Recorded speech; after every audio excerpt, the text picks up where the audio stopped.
ay tapat sa mga mananampalataya. Amen? So, ayan. Sino pa po?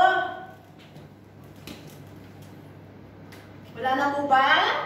Amen. Praise the Lord. So, marami po tayong ipagpasalamat. Sabi nga po doon sa natutunan po namin doon sa online na ipagpasalamat po natin na tayo po ay nakakaihi, na close and open po natin yung ating mga mata. Yun po yung mga dapat po natin ipagpasalamat. Yung mga simple na banag. Simple na banag. Ipagpasalamat po natin. Hindi lang yung blessing or kung ano yung nangyari po na nakikita natin o na nararamdaman po natin sa ating buhay. Kundi marami po tayo pagpasalamat.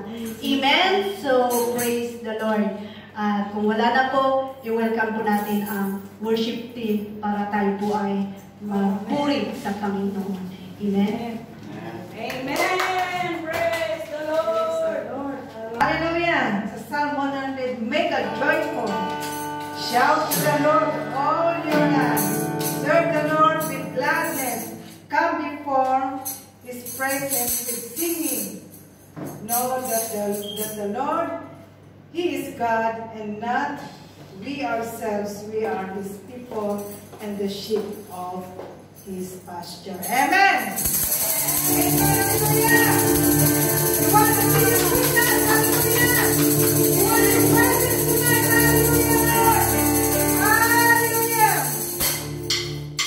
Amen.